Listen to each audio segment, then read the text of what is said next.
morning, everyone. Can everyone hear me okay? Or good evening, wherever you are. I think we will get started and let people trickle in as they do. My name is Maitland, and I'd like to welcome you today to Who's Technology, a Tool of Social Justice or Control. I'm a board member for the Canadian Research Institute for the Advancement of Women, also known as CREA. Before we get started, I'd like to acknowledge that I'm joining from the traditional territories of many nations, including the Anishinaabe, Mississaugas of the Credit, the Haudenosaunee, and the Huron-Wendat. Due to colonialism, this land is also known today as Toronto, Canada. I want to acknowledge that the legacy of colonization against Indigenous people in Canada is ongoing and embedded in our institutions.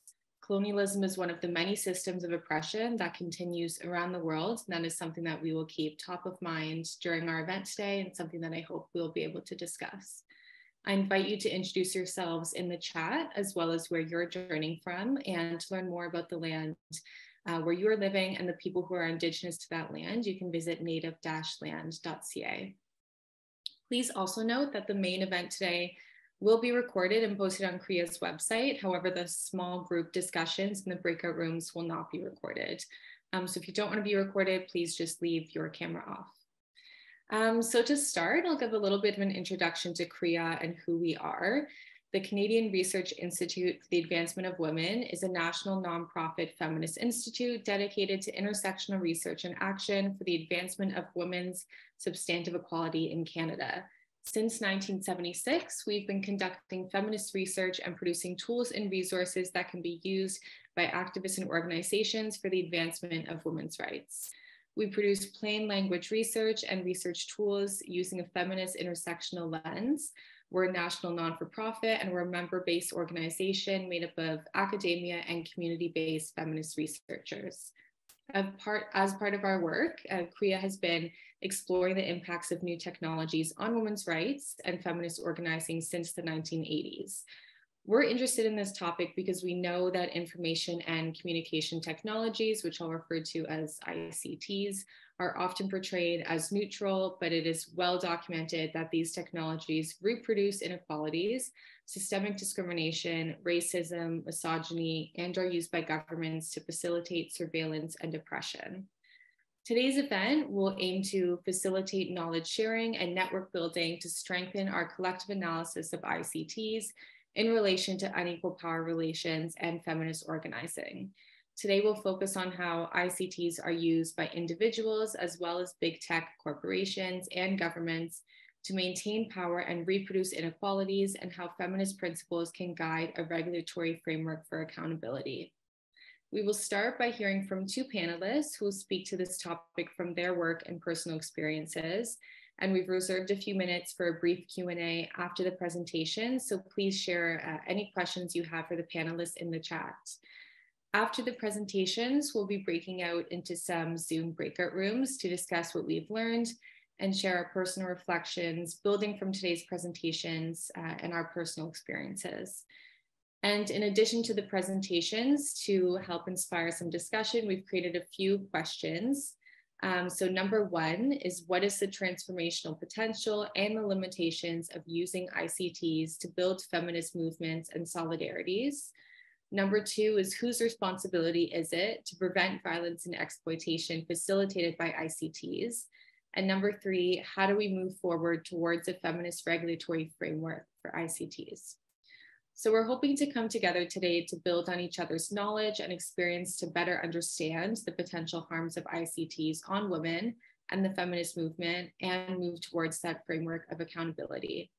We will be compiling information from this session and sharing it in a summary report. I'll just take a moment to also plug our event from last year's NGO-CSW, which was on the rise of the far right in Canada.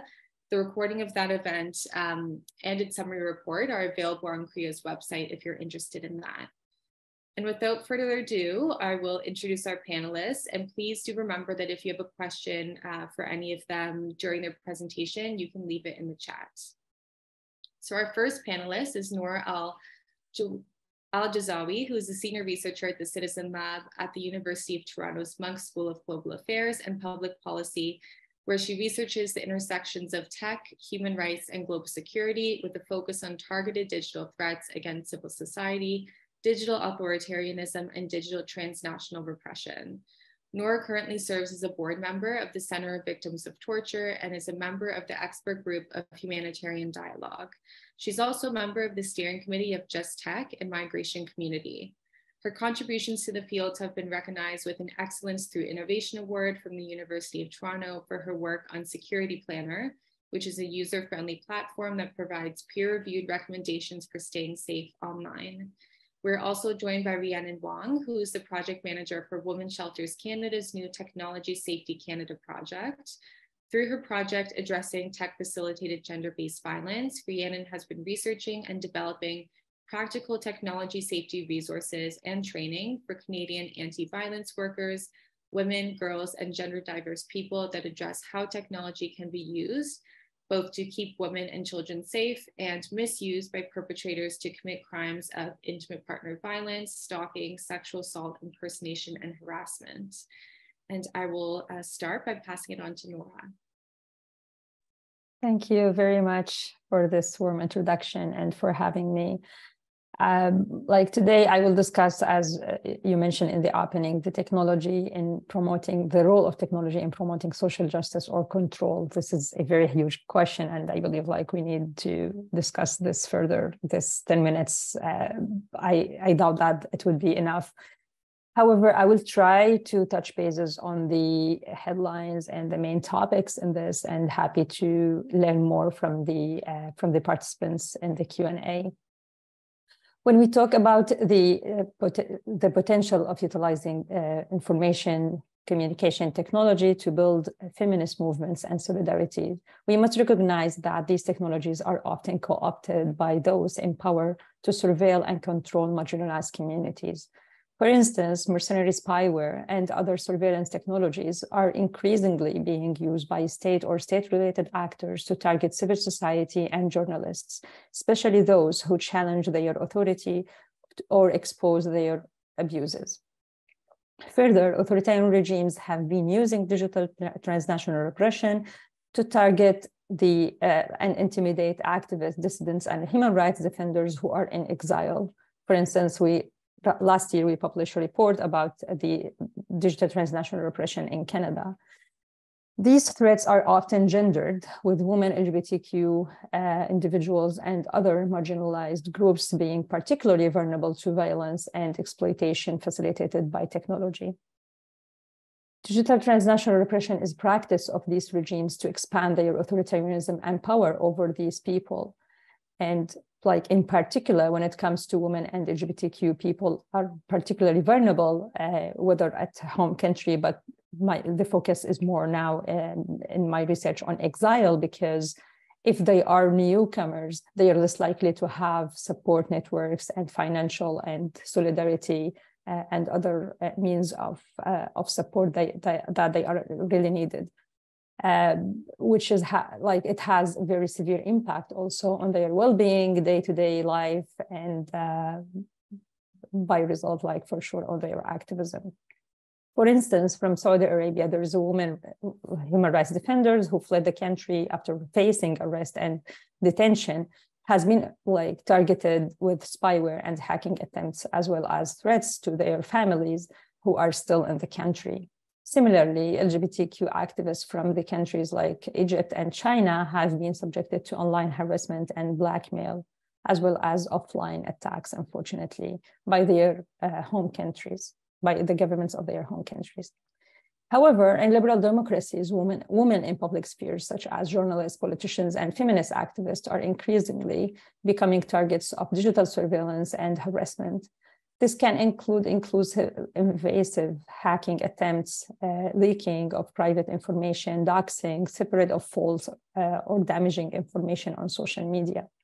These tactics can have a chilling effects on women's ability to participate in public discourse and can also put them at risk of physical harm. In addition to online harassment and surveillance, women's access to healthcare, particularly reproductive healthcare, is also being targeted online. Women seeking information about abortion or other productive healthcare options may find themselves targeted with misleading or false information, or may also be subjected to online stalking and harassment. We've been following the tragic news in the United States, with some states passing laws restricting abortion or reinforcing existing laws that criminalize the procedure. There are very, very serious concerns raised about that digital information could be used against them by law enforcement agencies investigating or prosecuting abortion-related cases.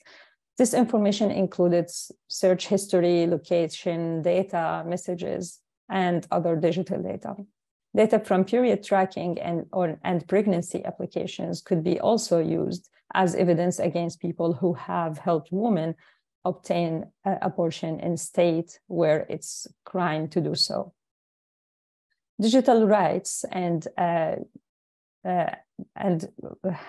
freedom activist groups are warning people to safeguard their digital footprint when seeking abortion information and resources online. We can talk a lot about this, which is amazing as a mean of resistance.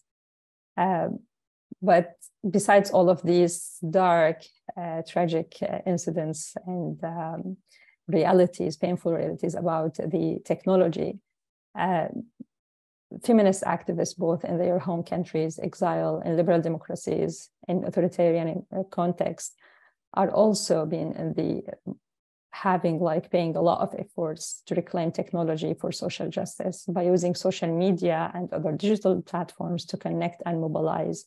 Feminists also have been able to amplify their voices and demand accountability from those in power. Me Too movement, for instance, was largely driven by social media and has helped to bring attention to the pervasive problem of sexual harassment and assault in many industries, and it became a global movement. Similarly, activists in countries like Iran have used WhatsApp and other encrypted messaging applications like Signal to organize protests and other forms of resistance against the repressive regime.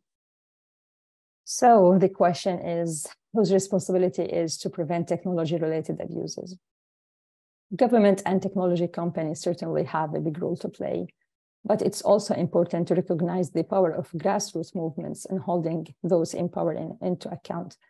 Feminist activists in particular have been calling for greater transparency and accountability from technology companies and for development of alternative technologies that prioritize the safety and autonomy of all users, especially those who are most vulnerable to be abused. One promising approach to feminist regulation of technology is the concept of feminist data governance. This approach seeks to ensure that data is collected and used in a way that reflect feminist values, including transparency, accountability, and participation. It's also recognized the importance of diverse and intersectional perspective in shaping technology policy and practice, and calls for greater representation of women and other marginalized groups in technology-related decision-making. But feminist data governance is not just a theoretical concept. It has also been put in practice by organizations like the Association for Progressive Communication, APC, which has developed a set of feminist principles for internet that aim to promote a more just and equitable online environment. These principles include the right to access and create digital content, the right to privacy and data protection, and the right to participate in shaping technology policy and practice. Moving forward, as feminist activists, we must continue to advocate for a feminist regulatory framework that takes into account the power dynamics and gender impacts of technology use and address the gender dimensions of digital threats. This includes not just regulating the behavior of state and companies, but also empowering civil society organizations and individuals to monitor and challenge abuses in real time. We must also support the development of alternative technologies that are designed with feminist values and principles in mind, and that prioritize the safety and autonomy of all users, especially those who are most vulnerable to abuse. While technology has the potential to be a powerful tool for social justice, we must also recognize its potential to be used for control and oppression. As feminist activists, we have a huge role to play. We can remain our efforts in holding those in power accountable and to push for regulatory framework. But also what we can do is support victims in different means, advocating for legal policy framework, hold states and companies accountable for their actions, and supporting the victims of online harassment and gender-based violence, not only in digital means, but also psychologically and emotionally, and ensure that technology is developed and used in ways that reflect feminist values. I can conclude here, and I'm happy to learn from everyone here in the Q&A. Thank you. Thank you so much, Noura and Rhiannon. Great, thank you so much. So I guess I'll just dive into my portion here. Thank you everybody for joining today and inviting me to be here. The work that we do at Women's Shelters Canada is a little bit different, or very different than what Noura does over at CIPIC. But the goal, so I'll frame. So I'll tell you a little bit about our project, and then I'll go into some of these questions. So the goal of the Tech Safety Canada project is really to equip domestic violence shelter and transition house workers and survivors accessing these programs with the information and resources they need to support survivors coming into programs with their experiences of tech-facilitated gender-based violence. So we're doing this through developing resources within toolkits, which hopefully I can show you in a little bit, and training that we're doing across the country. And so we've partnered and we're doing this in partnership with the National Network to End Domestic Violence in the United States, the WestNet Project in Australia, and Refuge in the UK. And so the goal for us as an international group doing this tech safety work for domestic and sexual violence programs in our own countries is to share resources so that we have the most up-to-date resources, share them with each other so that we have the most up-to-date resources for folks within our own countries to use when they need it.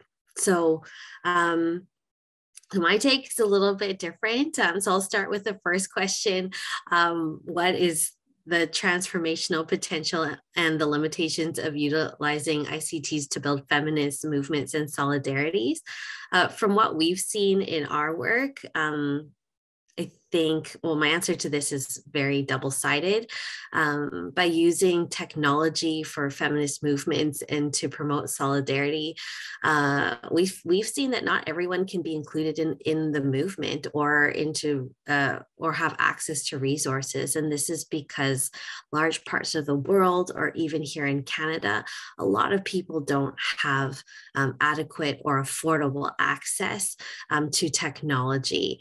And oftentimes this really does exclude many survivors in rural, remote, and Indigenous communities from these movements that we're trying to build.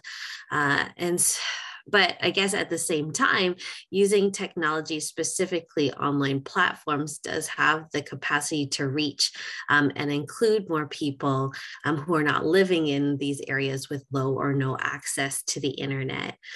And so an example that I'd love to share is that we just launched our national website, techsafety.ca, and maybe I'll put that in the chat after I finish this, but or I can show you as well. So last week we launched our national website, techsafety.ca, and it provides information for survivors and frontline workers about tech-facilitated gender-based violence. And last week as well, we started our provincial and territorial trainings for frontline workers. And last week we did one for the shelter workers in Nunavut. And we realized that as we were doing this training, our feedback from this training is that the information that is posted on this brand new, beautiful website is not going to help the women, youth, and gender diverse people experiencing tech-facilitated gender-based violence in Nunavut, because a lot of folks don't have access to the internet. Some shelters themselves don't have access to the internet. And so now we're actually going back to our older ways of distributing materials to these shelters. So that's an example that we have that I thought that I would share with you. In terms of the next question, whose responsibility is it to prevent violence, and exploitation facilitated by ICTs? Personally, I think it has to be a multi-layered approach. There is a lot of pressure on ICT companies to do more, and this is completely true. But I do believe that it's more than that. From our work, we hear from many frontline workers and survivors that, law enforcement doesn't, or judges don't necessarily know how to hold abusers accountable for their misuse of technology to perpetrate violence, when we know that there are many criminal and civil remedies in existence already. And just like folks just aren't familiar with it. And part of it is the language that we use. What exactly is tech facilitated violence? What is tech abuse? What is online abuse? But when you break it down by behavior, the harassment, the uttering threats, the voyeurism, the stalking, the non-consensual distribution of intimate images, all of those are legal remedies that we have within Canada here. Also, I think that we can't forget that technology isn't the problem, and that abuse is. In the work that we do specifically on tech-facilitated gender-based violence in experiences of domestic and sexual violence, perpetrators and abusers, they choose to misuse technology for violence and exploitation. And the research is starting to show that if technology was taken away from a survivor's experience of tech-facilitated gender-based violence, that the abuse likely would still exist in other forms of violence. So to us, I think, more has to be done to be able to hold perpetrators and abusers accountable as well. And sorry, my presentation is going to be really short because I want to speak from our experience. So how do we move forward towards a feminist regulatory framework? Like I said, I think laws need to be updated. Folks on the ground doing the actual work of supporting people experiencing tech-facilitated gender-based violence, survivors who are the voices of survivors who are experiencing tech-facilitated gender-based violence need to be at the table and included in all of these discussions and consultations. Oftentimes, folks on the front line, survivors, they're not included in these big discussions and consultations. And I think regulators should turn to Cynthia Ku's Deplatforming Misogyny report that she authored for the Women's Legal Education and Action Fund. And in this report, she examines digital platform liability for technology facilitated gender-based violence, abuse, and harassment. And within her report, she has 14 recommendations for federal government action and legislative reform. So I don't know if somebody could put that in the chat as well, but that's a really great start that I think that we should look at. So I don't know. My part is very short. And so I don't know if we want to share our website at all, or we can just go straight to the breakout rooms. Yeah, thank you so much, Rhiannon. That was great. No worries at all. I think we're right on time. Perfect. Nora, what time did you have to leave by? Because I think you're running to something else. Yeah, I think maximum 9:30. 9:30? Okay, perfect. Just wanted to make sure that we have time for some questions for you. Thank you very much. So I don't know if we have any questions in the chat yet. Oh, I have one here from Amrita. So Amrita has asked if Nora mentioned the ways that big tech could be held accountable in trying to prevent exploitation / power imbalance. So if you could touch on a little bit of those, and Rhiannon, if you have, you did touch on that a little bit at the end, but if anyone has any additional comments about that.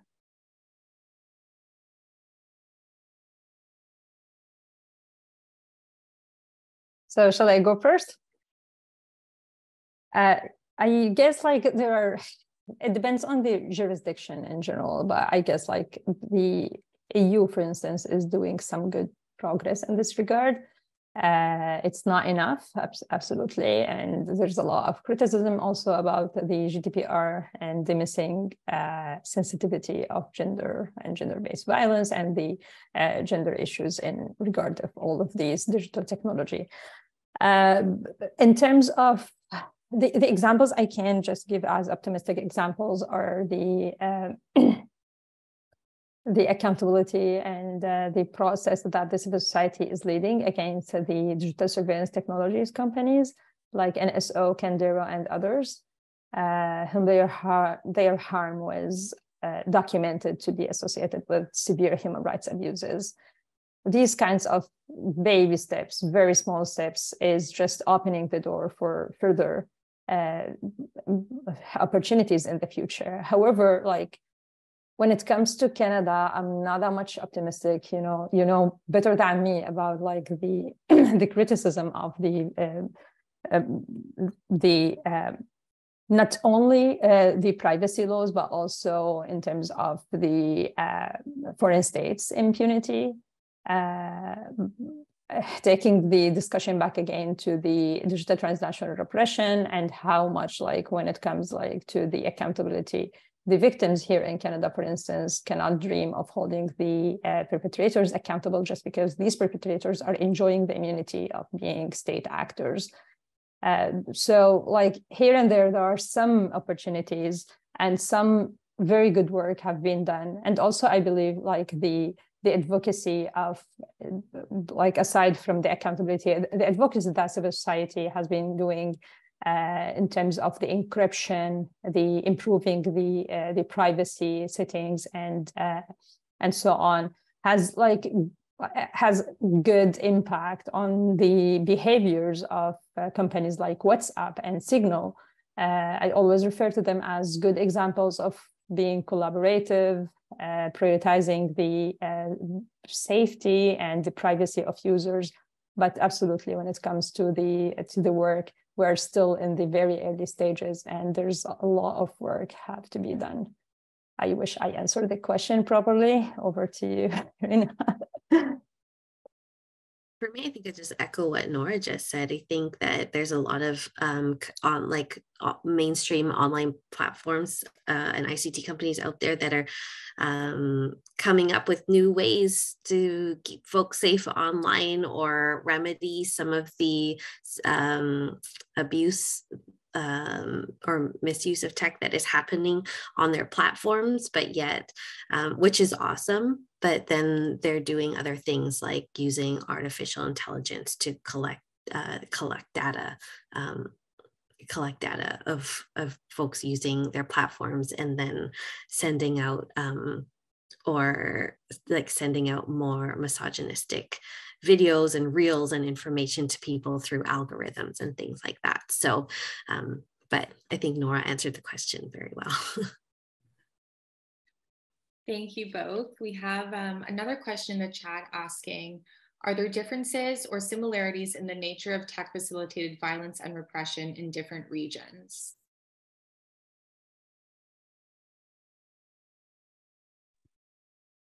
I guess this question is focused on the global aspect of gender-based violence facilitated by technology?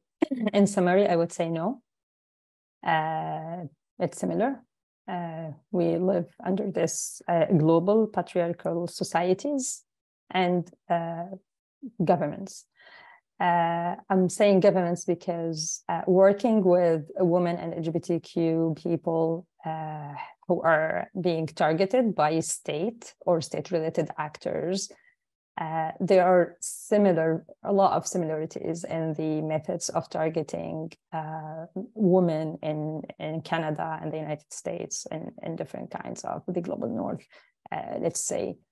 So even like when it comes to, excuse me, even when it comes to the behavior of states and state-related actors in leading such kinds of online targeting against women and LGBTQ people, it copies the same methods of other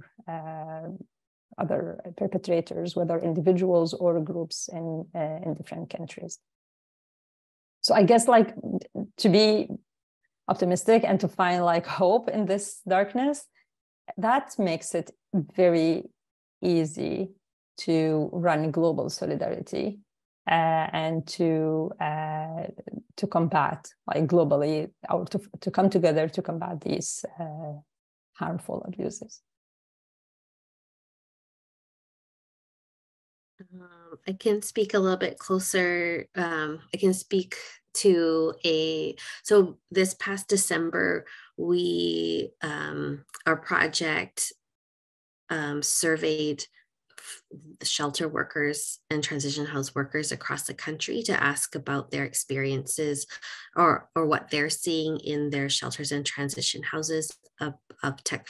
What are the most common forms of tech facilitated gender-based violence they're seeing in their shelter transition houses.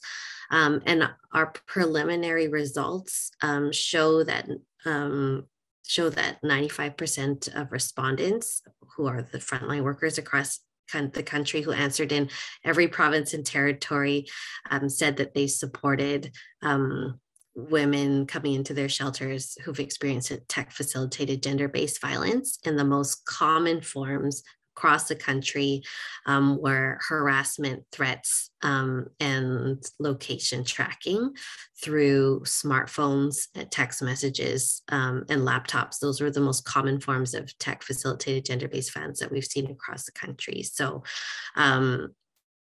so for us, it's the same, like within our work, that that there are similarities across the country. And I think you probably see the same thing. I think Susie Dunn is coming out with a report from the CIGI in April, where she's done research with over 18,000 people in a whole bunch of different countries.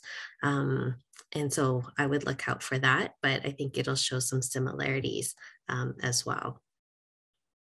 If I may add, like, I guess that the difference is in terms of the impact, the context where these tech-facilitated gender-based violence is being conducted, whether in like when it comes to the global south, where there is these discriminatory laws, yeah, the impact absolutely is different.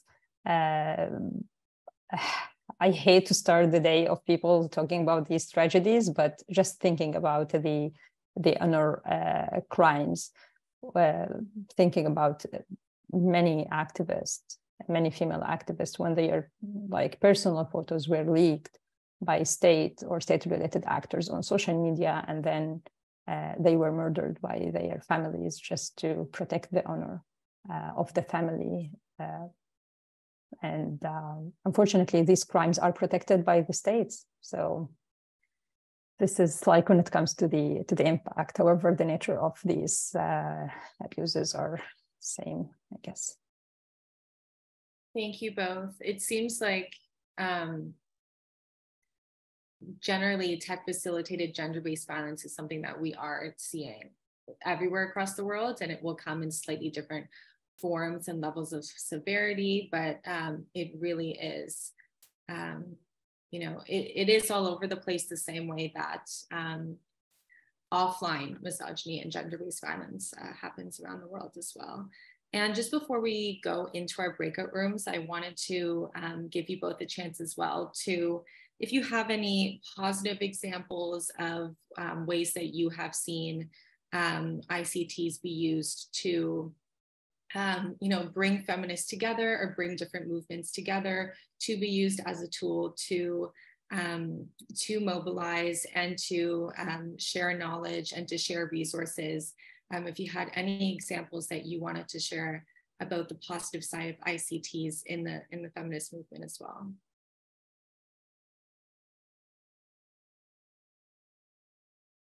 Shall I go first? Thank you. Absolutely, there are a lot of positive sides. I mentioned in my opening remarks, Me Too, but definitely Me Too is one of many. Thinking of like the protests in Iran and how the female and LGBTQ activists are organizing, mobilizing, resisting the repressive regimes using the digital platforms, whether to communicate or even to separate the news about the abuses and their struggles. It's absolutely impressive. Like it's really fascinating. Yesterday we had a super inspiring panel with female human rights defenders from the MENA region, and we had very concrete examples about how much technology helped the women in the region, starting from the Arab Spring, that changed even the perspective of users towards technology. I gave examples, which is like the very latest example about how the Syrian women are using technology to help, and in a very good way, was the response of activists, and whether in diaspora or in the home country, to the earthquake. How social media platforms, regardless of whether they respect our privacy or not, they became these working and like emergency rooms of the response, whether to help and rescue people, gathering information about the missing people under rubble, or documenting the missing individuals, trying to connect the children with their families, because when the rescue operations were happening, there was no coordination. The children would be taken by airplane or whatever, by helicopter, to a hospital, and no one would be able to connect them. Or even like in fundraising and other means of humanitarian response. But one of the very great examples that I feel so proud of, how we came together as Syrian women using technology for sure, and put together a document addressing the special needs of women, female survivors from the earthquake, and shared this guideline and document with all humanitarian organizations and actors, because unfortunately, until now, after 12 years of conflict, when there is any emergency humanitarian response, the women's needs are always forgotten. So these just kinds of good examples how technology could be used. Absolutely, there's a great example in Egypt, how the Me Too campaign was echoed in Egypt, and they like women came together using technology platforms to help in to support the survivors, and also to hold the perpetrators accountable. Not all of them, but at least some of them. I don't know if anything can beat Nora's example of the Me Too movement or Black Lives Matter movement but there are some smaller good things that are happening. Heart Mob, which is not Heart Mob anymore, but allowed folks to share their stories of harassment and get support from other people around the world on this website. And so I thought that was a really great initiative that was started locally not locally, but it was started by one person who saw a need and a problem, and was able to folks share their story, and everybody who witnessed their story online was able to send words of encouragement, resources, hope for the people that were sharing their stories on their website. There's also there's a website called Hack Blossom, and they've come up with their own like DIY feminist cybersecurity website. And so folks are, going to this website and taking upon themselves to sort of take back tech and going through all of their settings. And, they're providing great information that is easy to understand in hopes to promote digital literacy and safety online. So those are some of the initiatives that come to mind for me. Thank you so much, both of you. We will soon be moving into our breakout rooms. I just want to take a moment to thank our two panelists so much for taking the time out of their very busy schedules. No problem at all if you two cannot stay into the breakout rooms. I think it'll go past 9:30, so feel free to exit the meeting as we go into the breakout rooms. But before we do that, I want to thank you both so much. It was so incredible to learn from both of you today. So thank you so much to Noor and Rhiannon, and we will now move into 3 breakout rooms to discuss the discussion questions I mentioned before. So there'll be 3 facilitators from CREA, Rita, Jackie, and Kelly, who will be leading your discussions. And then after 30 minutes, we'll be brought back into the main room where we will be able to hear a bit about the discussions and reflections that you had. And do know that what you say will be kept anonymous. The facilitators will not be attributing any quotes or phrases to any specific names, but just summarizing a bit of the discussion that you had. So thanks again to our panelists, and we'll see each other in 30 minutes.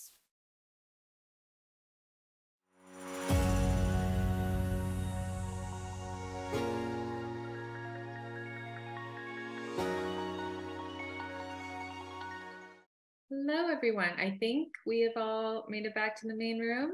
I hope you had some great discussions in the other room. So I will start with Jackie, if that's okay, if you want to give us a bit of a recap of what you discussed. Well, we had a really great discussion. And I think, and it ended, we could have probably talked for at least another half an hour minimum. But I think, and I think that this is just obviously the beginning of many, many more feminist conversations that have to happen. And that was kind of pretty clear within our own conversation. But what really came up a lot was this idea of privacy too, because as feminists, we have to protect, and as individuals in general, to protect our privacy. And, that's very challenging with this technology issue, right? So it's like, do we trust them?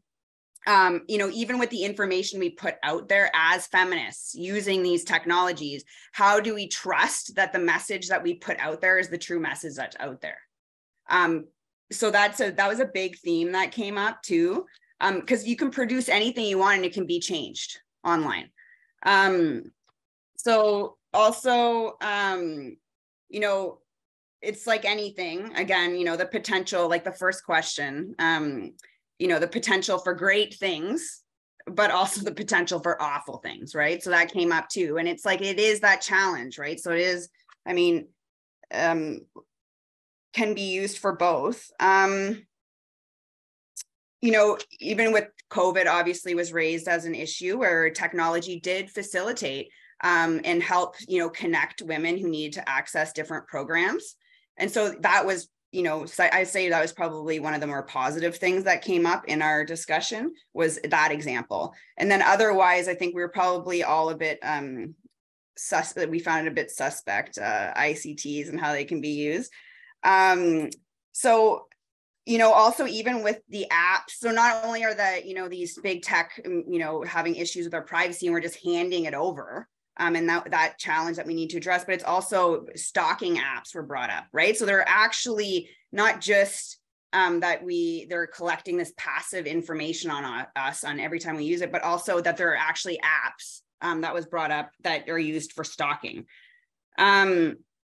So, you know, it's big questions here. I'm just looking to see that we had a very interesting conversation.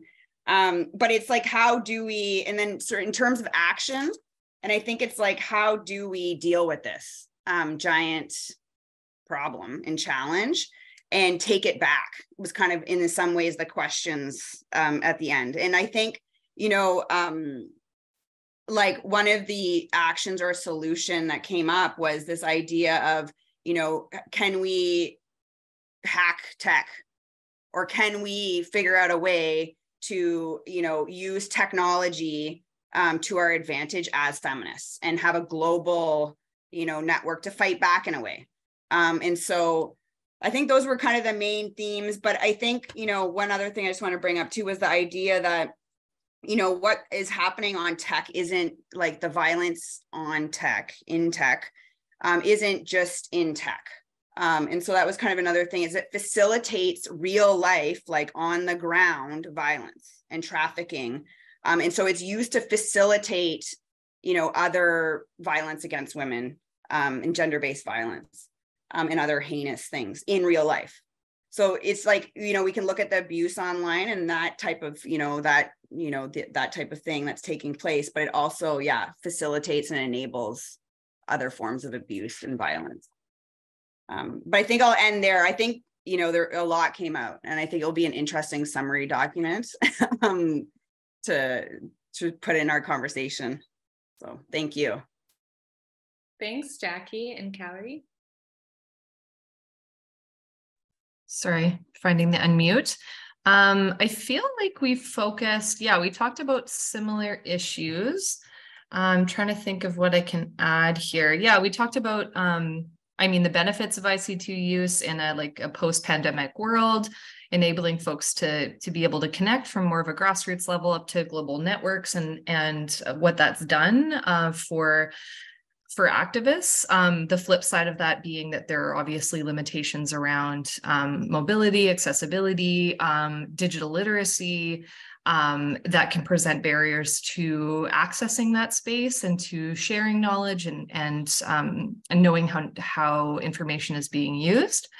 In terms of whose responsibility it is to prevent violence, we discussed various kind of institutional bodies, which was really interesting. So thinking about this within a government regulator space, from the perspective of the educational system and understanding what that looks like at a young age for children, all the way up to within university spaces, with the responsibility of administrations to be able to be aware of what's happening on campuses, for example.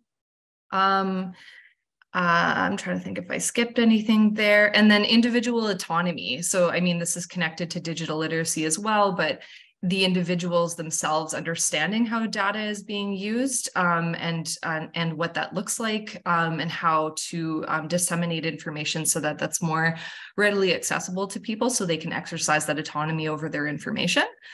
And in terms of how to move towards a feminist regulatory framework, we kind of went back to the similar themes. I think the center of it was needing to define what violence or exploitation means from a feminist perspective. So potentially activists or groups working with government regulators in dialogue to be able to define those issues using a feminist lens. Highlighting diversity and intersectional perspectives into that discussion. Teaching technology safety. We had an interesting discussion around conversations around consent in other spaces within educational systems, for example. But what would that look like to teach digital consent from a young age, and being able to kind of start at that level, but then again transcending that information at various levels within educational systems as well. Understanding this risk of violence is kind of interwoven throughout these conversations. So I think in summary, it's multifaceted, working with regulators, working with telecom to be able to promote this messaging, using this feminist lens from the perspective of folks who are experiencing violence or from the perspective of folks working on these issues, and then enabling individuals to exercise agency around this stuff. So Yeah.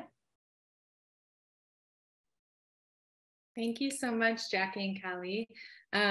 It was so great to hear from our two panelists earlier, and then again now to hear such a variety of information and knowledge coming from all of our attendees. I don't know if we might have a minute or two if people have anything that they feel was not mentioned, if they want to jump in.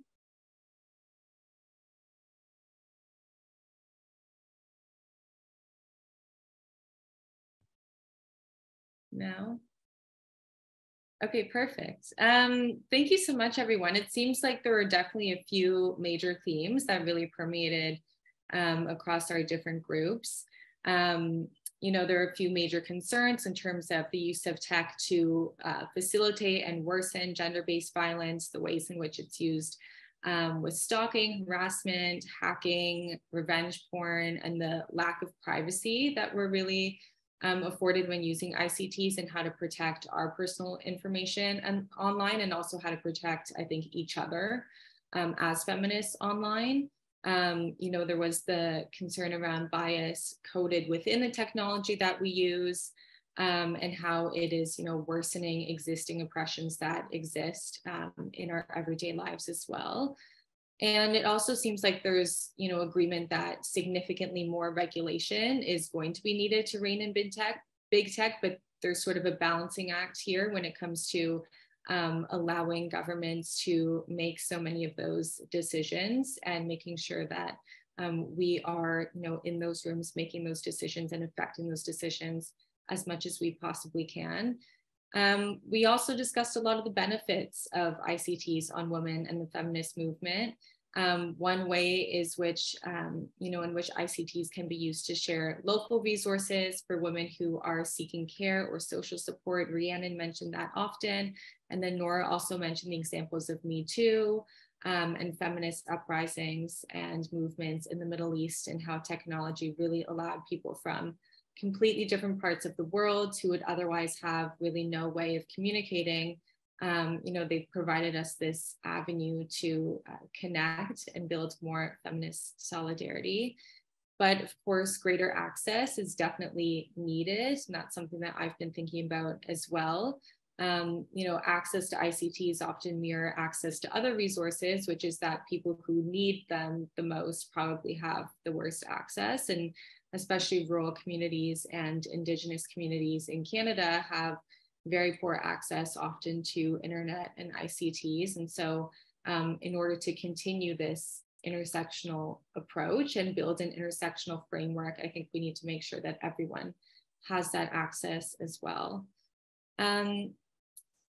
Clearly a really varied and intense topic, and not something that unfortunately we can solve today, although I wish I could, because it's been great to hear from all of you.